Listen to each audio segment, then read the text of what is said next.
Hallgrímur Helgason, hello. You are in Kiel in a Hello. hotel. On 14th of October, your novel 60 Kilo of Sunshine was published by Tropen, translated by Karl Ludwig Wetzig, who succeeded very well to interpret the tension in your novel. Sometimes you go to the bookstore to buy a real novel that takes you somewhere else. 60 Kilo of Sunshine is such a book. Only the cover picture, two sailing ships in a stormy sea in the background, the tips of an iceberg, betrays something of a subtitle. Iceland is on its way to the modernity. What does the sunshine have to do with it? Sunshine is the hope because these are difficult times in Iceland. People were poor and didn't have much and very isolated from the rest of the world. And there was a lot of disasters like avalanches and bad weather, and people died at trying to fish in the ocean. So 60 kilos of sunshine is the hope that they are relying on or still lives in their hearts, or you can interpret it in many ways. Mhm. Only, we read the book at home. I read it to my wife. After a few days, we arrived at page 395. We'll we'll read the You read rest it out loud. loud. Yes. Okay. When we stop in the evening, she says, "One more chapter."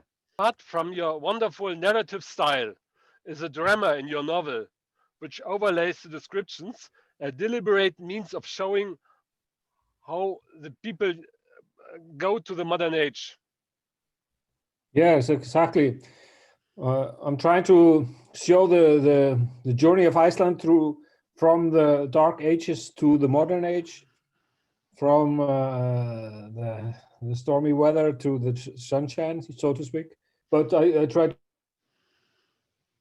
characters and invent good stories that capture the reader.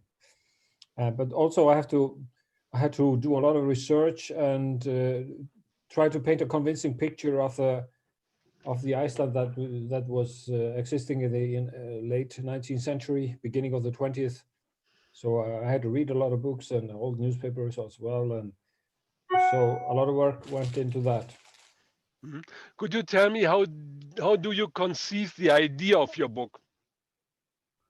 It was a long a dream to write about the herring boom in Iceland. I write about Siglufjörður, which is a small fjord up north in Iceland. It was my dream always to write about it because I liked it so much, and I was always blown away by the fact that the herring industry started there, and this fjord went from 10 inhabitants to 30,000 in 30 years. So this is the only big city that we have seen in Iceland. I was there in this small fjord up north.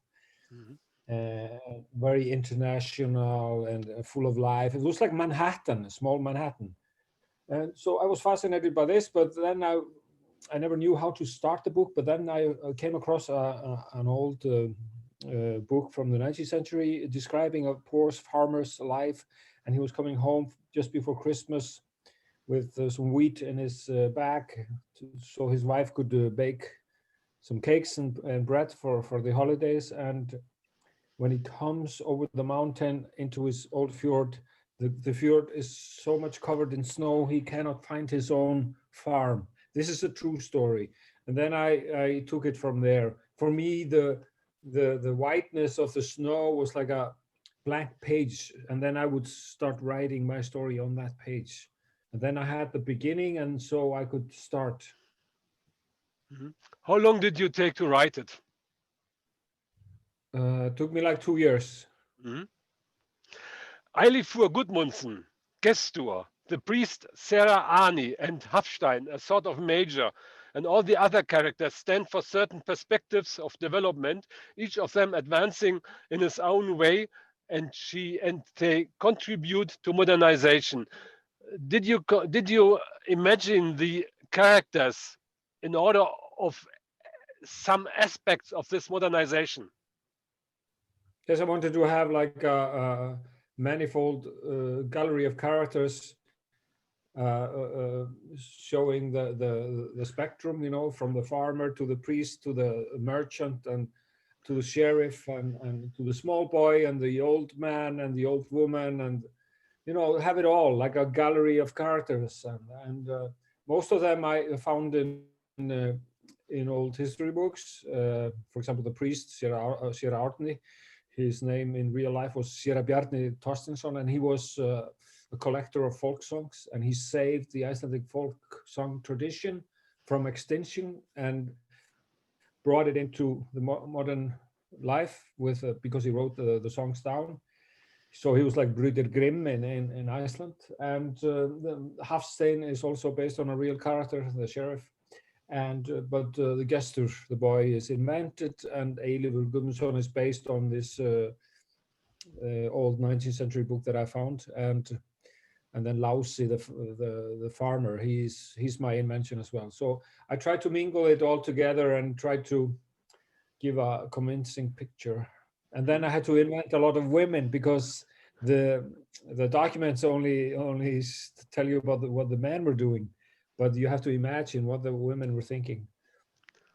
We have read yesterday evening the chapter of the wife of the priest, and I will reread this evening. It's marvelous. It's wonderful. The folk songs and the tradition is a detail, but it's an important detail because there's a relationship between the tradition and the beginning of the modern age in your novel. That's important, isn't it so? Yes, we are proud of our tradition, but you know, you can't eat tradition, so we had to develop into more modern ways of living, and luckily the Norwegians came. This is like a story of 1,000 years of solitude, and with one broken by one small Norwegian herring boat. Because when the Norwegians came to start to fish herring, everything changed in Iceland. This very stagnant and poor Bauerngesellschaft, or farmers' society, it fell apart because their people had been in slavery and they had been stuck on the farm all their lives. They had never seen money. They didn't get decent work. They were only paid in food and clothing. And so they didn't have anything. And they were even banned from getting married or having children. So they didn't have any rights, any human rights. And then the Norwegians came and offered them job, fishing herring and assaulting herring, putting herring in the barrel. All the women did that, and it was a big revelation and a revolution in Iceland when the Norwegians came and those jobs. And this tradition, I would resume it like the folk songs and the tradition is where we come from and where we want to go. And this is important for the modernization, I think. The ships coming into the fjord from outside, and the ships with the emigrants leaving the fjord. The villages along the fjord are connected to the world, like in a computer strategy game, with which you can build cities. In this way, you find the starting point of the modern times of Segelfjordo. When was this starting point? The arriving of other people, or a change of mind of the inhabitants of Segelfjordo?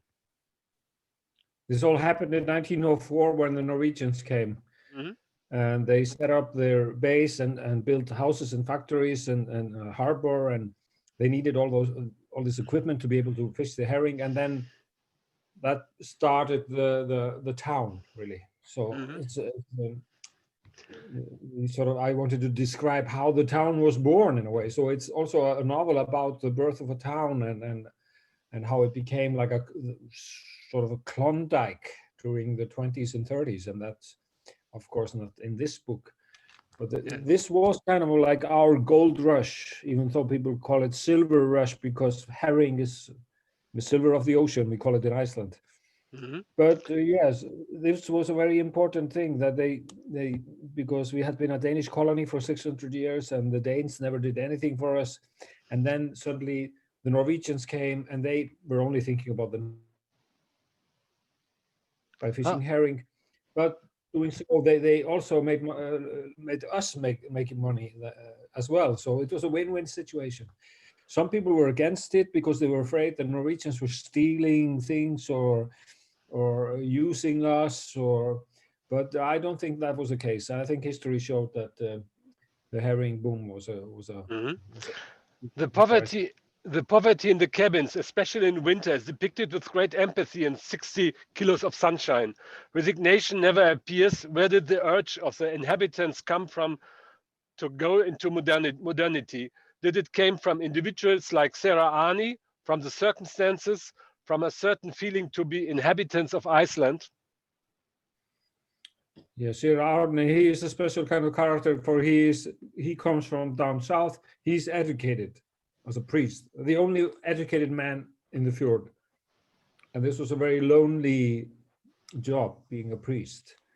So he had to, of course, maybe he didn't believe in God, but still he had to be a priest. Because back then, priests were being a priest was the only possibility for a man of letters. If you had some talent in music or painting or writing, or if you were an intellectual, or if you didn't want to be a farmer all your life, that was your only escape from that reality, was to become a priest. So all the priests in Iceland were like that, and many of them didn't believe in God because they were so educated.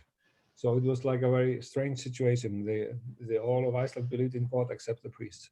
And then they started being really melancholic and depressed because they had to give sermons and didn't believe in it. And they started drinking, and alcoholism among priests in Iceland was really a big problem. Also with Séra Árni, even though he's trying to fight it, but he's not like the others. He doesn't die in front of the altar. Still, it's a problem for him. And but there's also Hafstein, who does not fear to ask 10,000 crowns. Well, he was going to ask for like 2,000, and then then suddenly he's like facing the first Norwegian captain that comes to his fjord, and he doesn't have any idea what kind of money he should ask for, because the captain is asking for, how much do you want for us to be here in the summer? We're gonna rent this space and this amount of land, and we need the harbor and everything. So how much do you want? And he had no idea what to say. And then at the last moment, he gets like a flash in his head and says, just out of the blue, he was going to say 1,000 or 2,000, but then he says, like, he saw the ship was so big, he said 10,000, and the Norwegian captain said, okay. And that was such a big shock. And he couldn't sleep for like a whole week after, because maybe I should have said 50,000 or 100,000, or he didn't know. So, and of course it was so much money that it made him uncomfortable, unhappy in a way. So he suddenly had his bed full of money and didn't know what to do with it. And also the role of the wives are important. The 3 wives of the priests. Yes, because each time the priest dies out of alcoholism, he leaves the wife. So the wives pile up in this in this farm there. So there are 3 ex-priest wives, 3 widows living in the house, and they don't seem to be able to die, and they just spend their days there. And they're pretty well taken care of because the state was paying for them a little bit money for being a widow of a priest. Thank you very much. Your book, 60 Kilo of Sunshine, in der Übersetzung von Karl Ludwig Wetzig, ist gerade bei Tropenmaschinen. Thank you very much. Danke sehr. Auf Wiedersehen. Grüße nach Stuttgart.